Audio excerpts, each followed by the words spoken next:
Jésus-Christ est le même hier, aujourd'hui et éternellement. Hébreux chapitre 13, verset 8. Lettre circulaire 2. Avril 1975. Je vous salue bien cordialement dans le précieux nom de notre Seigneur Jésus-Christ, vous tous qui êtes dispersés dans l'Europe de l'Est ou de l'Ouest, ainsi que dans tous les pays.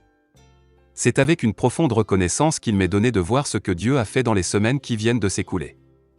Je suis à la fois saisi et humilié, lorsque je considère ce que Dieu fait dans le monde entier. C'est lui qui nous a donné la charge de prêcher sa parole, et il aplanit le chemin, ouvre les portes et accorde la grâce et la force pour accomplir ce ministère. Je n'ai point résisté à la vision céleste, Actes chapitre 26, verset 19. Car Dieu ne se repent pas de ses dons et de son appel, Romains chapitre 11, verset 29. Allez dans le monde entier. C'est avec puissance que la parole du Seigneur se ferait un chemin, et qu'elle accomplit ce pourquoi Dieu l'a envoyée. L'ordre de mission est encore valable, et nous devons agir jusqu'à ce que le Seigneur revienne. Brésil. Les réunions au Brésil furent tout particulièrement bénies. Pendant la journée, les frères dirigeant l'Assemblée avaient la possibilité de poser les questions qu'il avait à cœur de poser, et le soir avaient lieu les réunions. L'amour fraternel s'exprimait toujours à nouveau dans une cordiale communion. C'est tout simplement merveilleux lorsque des frères demeurent unis ensemble, travaillant à répandre la parole d'un commun accord. En tout lieu, Dieu a béni d'une manière toute particulière. Lors d'une rencontre, il y eut plus de 2000 personnes présentes, et la parole du Seigneur fut acceptée avec joie. Beaucoup, par le message du temps de la fin, vinrent à la lumière, et reçurent la compréhension de ce que Dieu fait dans notre temps. Et cela nous a conduits à reconnaître les vérités bibliques. D'autres ont été conduits à consacrer leur vie au Seigneur, et, pour les croyants, ces rencontres ont marqué un tournant qui leur a permis d'expérimenter un nouvel essor spirituel.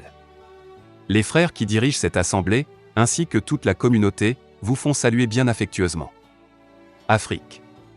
En Côte d'Ivoire, j'ai rencontré frère Baranowski, de Belgique, qui avait préparé les réunions. Il accomplit du bon travail pour Dieu. Le Seigneur ouvre les portes de différentes assemblées, pour que la proclamation du message du temps de la fin y soit apportée. Ceux auxquels Dieu a fait grâce ont reçu une compréhension spirituelle sur l'accomplissement des Écritures, et ils sont reconnaissants pour ce que le Seigneur fait dans ce temps. Au Cameroun, je me suis retrouvé avec frère Koba, et d'autres frères, qui sont prêts à accomplir l'œuvre de Dieu. Là aussi, le Seigneur a largement ouvert les portes. La littérature en français est en grande bénédiction aux populations d'expression française. La partie du pays parlant l'anglais fait usage des prédications originales de frère Branham. Les frères ont été saisis d'un courage tout neuf à l'égard de la traduction des brochures dans la langue de leur pays. En République du Zaïre, j'ai rencontré frère Barillier, de Suisse, qui s'occupe de l'œuvre de Dieu infatigablement et avec une pleine consécration. Ils travaillent en collaboration avec frère Mukuna, et ils ont des réunions dans différentes villes du pays. À Kinshasa, une belle assemblée est apparue en très peu de temps. La traduction des brochures en différentes langues du pays progresse puissamment. Le Seigneur a visiblement fait reposer sa bénédiction sur le ministère des frères. Là aussi, les croyants se réjouissent de tout leur cœur de la proclamation de la parole. Au Kenya, le Seigneur a également ouvert toutes grandes les portes. J'ai été surpris de voir que l'évêque Chacha lui-même est venu me chercher à l'aéroport de Nairobi. Après la première réunion, il fut tellement saisi et subjugué par le message, qu'il me demanda, en présence des prédicateurs, des missionnaires, et de l'assemblée entière, de revenir pour leur enseigner la parole prophétique et son accomplissement dans notre temps. Il était très intéressé d'apprendre quel était le but poursuivi par Dieu au travers du ministère de frère Branham. Il avait vu, à Helsinki, le film où frère Branham exerçait son ministère de guérison, et il fut persuadé que frère Branham avait reçu une charge spéciale pour l'Église, et qu'il était le prophète du temps de la fin envoyé par Dieu. Il exprima la pensée qu'il croyait que le ministère de frère Branham se poursuivait, maintenant, par l'enseignement biblique. Il a été proposé de fixer au plus vite la date de grande rencontre, qui devrait être pour les prédicateurs une introduction toute particulière pour la proclamation des vérités bibliques. Je vous prie de penser à l'ensemble de l'œuvre de Dieu dans vos prières de chaque jour.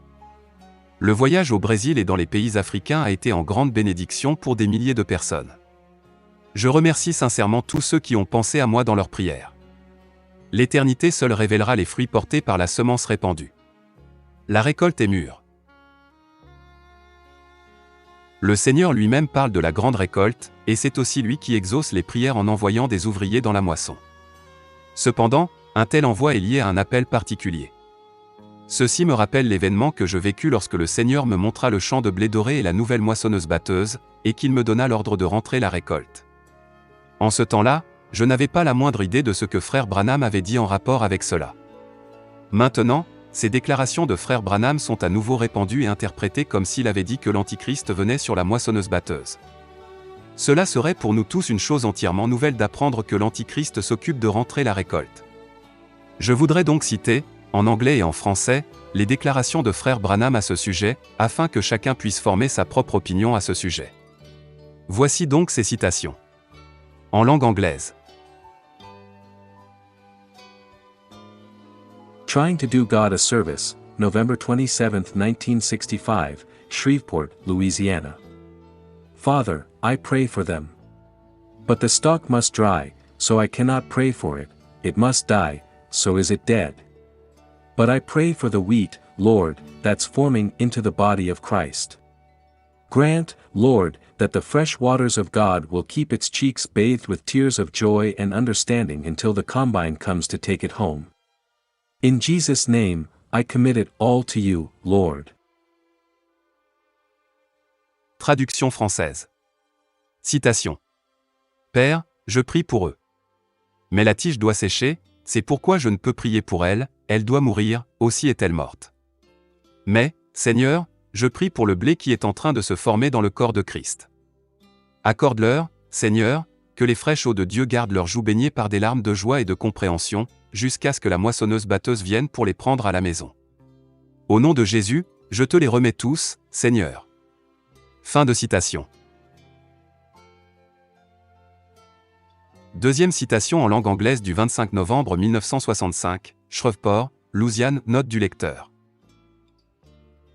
Invisible Union of the Bride, November 25, 1965, Shreveport, Louisiana. Where are you standing? I am trying to tell you, pull away from those shucks and get out here in the wheat where you can get ripe before the sun.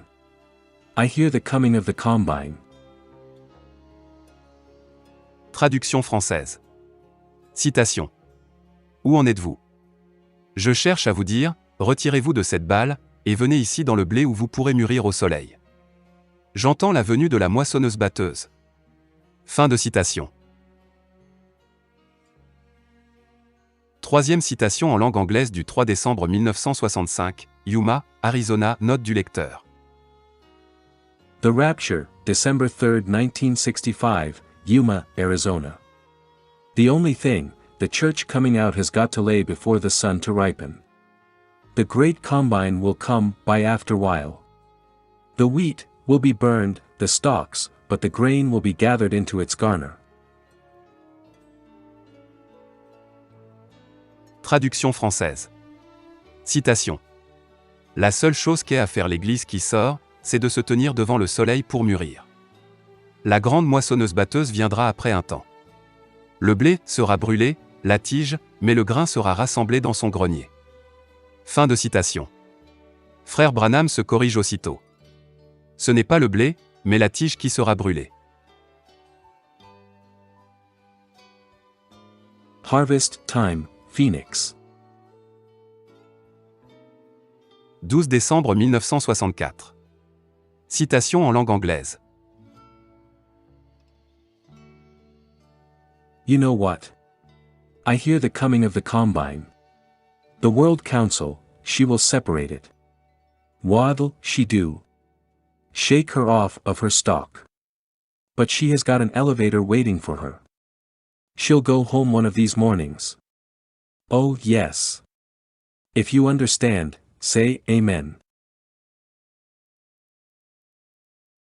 Traduction française. Savez-vous quoi? J'entends la venue de la moissonneuse-batteuse. Le Conseil mondial, elle le séparera. Que feront-ils? Ils la secoueront de sa tige. Mais elle a un élévateur qui l'attend. Elle s'en ira à la maison, un de ces matins. Oh, oui. Si vous le comprenez, dites « Amen ». Fin de citation. Il est écrit, il a son vanne à la main, il nettoiera son aire, et il amassera son blé dans le grenier, mais il brûlera la paille dans un feu qui ne s'éteint point. Matthieu chapitre 3, verset 12. Dans l'Ancien comme dans le Nouveau Testament, chaque serviteur de Dieu a accompli la charge et le ministère qui lui avait été confié. Ce que Dieu a décidé d'accomplir, selon les plans qu'il a faits, il l'accomplit par le ministère de ses serviteurs. pas un ne copie le ministère de l'autre, aucun n'essaie d'imiter ce ministère, car chacun accomplit ce qui lui a été commandé. Depuis longtemps, tous les imitateurs ont donné la preuve qu'ils n'avaient pas de ministère authentique, et qu'ils n'avaient pas un appel direct de Dieu. Tout d'abord, ils approuvent le ministère qu'accomplit un serviteur de Dieu. Mais, dès qu'ils pensent pouvoir exercer une certaine influence, ils commencent leur propre affaire, et se retournent contre le serviteur de Dieu par le ministère duquel ils ont en réalité pris connaissance de l'action de Dieu. Un exemple tragique de cela est celui de l'Indien Laurie qui, en son temps, se fit photographier avec frère Branham, comme le firent d'ailleurs beaucoup d'autres évangélistes au travers du monde entier. Dans le cours de ces dernières années, il fit un usage abusif de ces photographies pour tromper les gens, et pour faire avancer sa propre affaire. Il se fit même baptiser dans le Branham Tabernacle. Il publia souvent cette photographie, pour faire croire qu'il avait été très étroitement uni à frère Branham. Quelques-uns, qui ne connaissent pas l'état de la chose, se laissent impressionner par ce mode de faire. Si, du temps de Jésus, avait déjà existé une caméra, certainement que Judas aurait été le premier à faire une photographie à ses côtés. Ainsi, que ce soit Paul, Branham, ou d'autres serviteurs de Dieu, tous ont été en leur temps environnés de faux frères.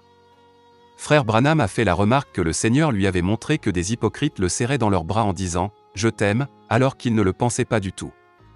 Je ne me soucie pas de dire sur quelqu'un quelque chose de désavantageux, car celui qui a l'Esprit de Dieu discernera déjà là où se dit la vérité, et où elle est prêchée. Tous ceux qui inclinent à vouloir être quelque chose doivent particulièrement prendre garde, car chacun de ceux qui ont voulu se faire passer pour quelqu'un sont tombés. Malheur à ceux qui tentent des pièges dans le royaume de Dieu. Cependant, afin que l'Écriture soit accomplie, il faut qu'il y ait des impies parmi le peuple. Ils seront manifestés en leur temps. Tous ceux qui n'ont pas de méchantes pensées dans leur cœur, et qui servent Dieu avec sincérité, peuvent être choqués quand ils lisent cette parole de Jérémie chapitre 5, verset 26, « Car il se trouve parmi mon peuple des méchants, ils épient comme l'oiseleur qui dresse des pièges, ils tentent des filets, et prennent des hommes. » Qui pourrait soupçonner, ou tenir pour possible, que, parmi le peuple de Dieu, il y ait des personnes qui soient appelées méchantes? Tout d'abord, on ne les remarque pas, mais le jour vient où elles manifestent ce qu'elles sont. Elles chantent bien haut avec les autres, prient sous l'onction, s'avancent pour recevoir la bénédiction, amènent d'autres personnes pour que l'on prie avec elles, et sont toujours prêtes à rendre un service. Elles font comme les autres, jusqu'au moment où les relations nécessaires ont pu être solidement nouées. Je fais confiance à chaque frère, et je ne juge personne.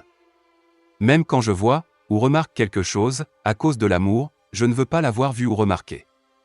Cependant, l'expérience nous rend sages, et nous devons prendre à cœur ce que le prophète dit, que chacun se tienne en garde contre son ami, et qu'on ne se fie à aucun de ses frères, car tout frère cherche à tromper, et tout ami répand des calomnies, Jérémie 9, verset 4.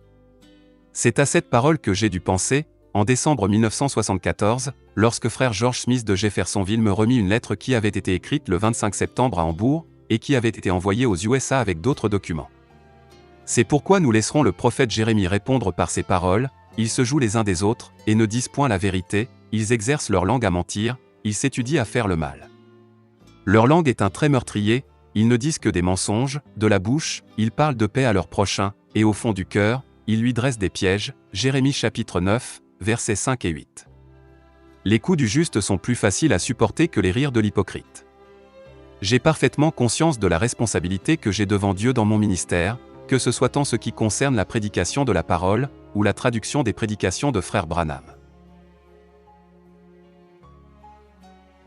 Pour la première fois dans mon ministère, j'ai dû faire usage de ce passage biblique, « Ceux à qui vous pardonnerez les péchés, ils leur seront pardonnés, et ceux à qui vous les retiendrez, ils leur seront retenus » Jean chapitre 20, verset 23. Celui qui pêche de la sorte, avec préméditation, n'a plus rien à faire avec les hommes qui ont reçu un ministère de la part du Seigneur, mais ils ont affaire avec le Dieu Tout-Puissant. De quelle utilité peuvent bien être des lettres où l'on demande pardon, alors qu'en même temps on continue à agir de la même manière? Je mentionne cela seulement à cause de ceux qui sont troublés parce que l'on dit que la parole révélée a été retenue ou falsifiée. Je n'ai nullement besoin de me justifier, ou de parler de mes propres affaires. Le Seigneur lui-même a confirmé ce ministère au loin. Des milliers de personnes obéissent au dernier appel, et sortent des dénominations pour croire la parole de Dieu. Dans beaucoup de pays, je travaille en communion avec des frères auxquels le Seigneur a mis à cœur de répandre ce message du temps de la fin. Cependant, pourquoi aurais-je plus de facilité que n'en ont eu Paul, frère Branham, et tous les autres serviteurs de Dieu? L'écrasante majorité du peuple de Dieu est reconnaissante pour la parole et l'action de Dieu dans ce temps, et les cœurs sincères se réjouissent de cela. Celui qui se tient avec le Seigneur, marche aux côtés de Dieu. Parmi les appelés de Dieu se dessine partout la situation suivante. L'écrasante majorité d'entre eux donne la première place à Jésus-Christ, la tête de l'Église, et situe le ministère de frère Branham selon l'ordre biblique, gardant un suréquilibre. Puis, il y a ceux qui répandent diverses doctrines étrangères. Ils font de frère Branham le Fils de l'homme, et présentent différentes assertions qui ne sont pas bibliques. Que cela soit dit clairement, tous ceux qui sont conduits par le Saint-Esprit demeurent dans la parole de Dieu à l'égard de tout ce qu'ils croient et enseignent.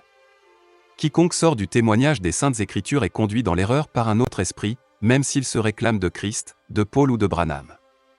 Il sera rendu manifeste que de telles personnes sont motivées par un esprit extrémiste fanatique, et sans amour, et qu'ils ont un penchant pour les œuvres ayant une certaine apparence de piété. Ils pensent tous savoir mieux que les autres, et faire mieux que les autres. Frère Branham disait que l'esprit religieux était le plus mauvais de tous les esprits. Mon témoignage est, et demeurera, celui de la parole de Dieu, je n'ai pas honte de l'évangile de Jésus-Christ. Tout ce qu'a dit frère Branham doit être classé selon l'ordre biblique. Jésus-Christ demeure le point central du message que nous proclamons. Jean l'a vu, marchant au milieu des 7 chandeliers d'or. Notre Seigneur Jésus-Christ est le Fils de Dieu, il est le Fils de David, il est le Fils de l'homme.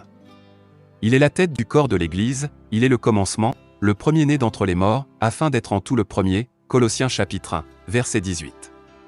Chers frères et sœurs, nous ne voulons pas nous laisser détourner du but par un simulacre de lumière en marge de la chose réelle. Nous voulons tenir fermement dans l'unité de l'Esprit, et demeurer tous ensemble dans les liens de l'amour de Dieu. Lors de sa venue, le Seigneur Jésus trouvera son épouse sans tache, ni ride, mais parée de son vêtement de noces. De toutes nos forces, nous voulons travailler à notre salut avec crainte et tremblement. Que le Seigneur vous bénisse tous. Agissant de la part de Dieu. Frère Franck.